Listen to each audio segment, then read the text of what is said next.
Welcome to Traveler's Tales. I am your host, Greg Alonzo. Today I will be your guide through history as we take a look at ancient Greek fables. Before we begin, just a reminder that we post new videos every Tuesday and Friday. Don't forget to hit the little bell icon to be notified each time we post new videos. Moving right along, mythology tells us one thing, while archaeology tells us another. As children, our grade school teachers were fond of using Greek fables to teach us many virtues and lessons. When it comes to loyalty and true friendship, there is one story that stands above the rest. The story of Damon and Pythias is a legend in Greek historic writings illustrating the Pythagorean ideal of friendship. As told by Aristophanes, Pythias and his friend Damon, both followers of the philosopher Pythagoras, traveled to Syracuse during the reign of the tyrannical king Dionysius. Pythias was accused of plotting against the tyrant and was sentenced to death. Accepting his sentence, Pythias asked to be allowed to return home one last time to settle his affairs and bid his family farewell. Not wanting to be taken for a fool, the king refused. King Dionysius believed that once released, Pythias would flee and never return. Damon stood up for his friend and offered himself as hostage during Pythias' absence. King Dionysius remained suspect and insisted that should Pythias not return on time, Damon would be executed in his stead. Damon agreed, and Pythias was released.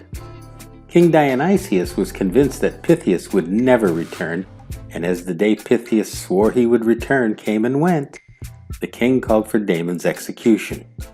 However, just as the executioner was about to slay Damon, Pythias returned. Apologizing to his friend for the delay, Pythias explained that on the passage back to Syracuse, pirates had captured his ship and he was thrown overboard. Pythias went on to explain that once he swam ashore, he made his way back to Syracuse as quickly as possible, arriving just in time to save his steadfast friend Damon. So astonished by this and pleased with their friendship, Dionysius pardoned both men. Tradition has it that the tyrant Dionysius desired to become their third friend, but he was rejected.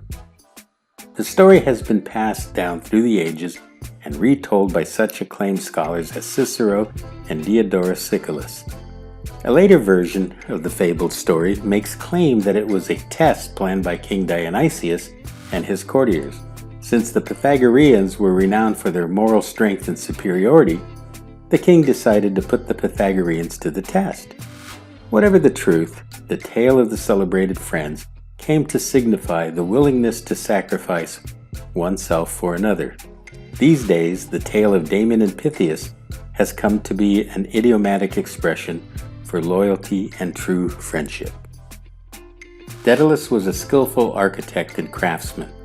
Among his most famous creations were the wooden bull for Queen Pasiphae and the labyrinth for King Minos of Crete. King Minos ordered the labyrinth built to imprison the beast known as the Minotaur. Eventually, Daedalus brought down the wrath of King Minos upon him. What was the crime of the renowned craftsman? The god Poseidon presented a great white bull to King Minos for sacrifice. However, the king decided to keep the bull for himself and sacrificed another. Now angered, Poseidon, with the help of Aphrodite, made Queen Pasiphae lust for the bull.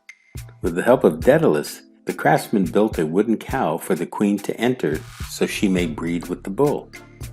Later she gave birth to the hideous beast which came to be known as the Minotaur. In turn, King Minos had Daedalus build a labyrinth to imprison the beast.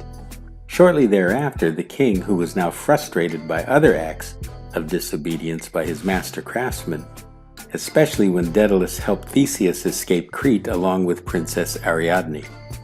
For several acts of disobedience, the king had both Daedalus and his son Icarus imprisoned in the high tower. Daedalus eventually devised a plan to escape from Crete by crafting wings of feathers and wax and flying to freedom. As they prepared for their flight to freedom, Daedalus warned Icarus not to fly too high. As the boy soared upward, he flew too close to the blazing sun, and the heat melted the wax, Sadly, Icarus fell into the sea and drowned. What then was the moral to the story of Daedalus and Icarus? Primarily, not to be overconfident, as excessive hubris is a bad thing. One should also heed the words of elders, especially one's parents. This brings us to the end of Ancient Greek Fables. Thank you for once again joining us for another edition of Traveler's Tales. Just as a reminder, we post new videos every Tuesday and Friday. Don't forget to hit the little bell icon to be notified each time we post new videos.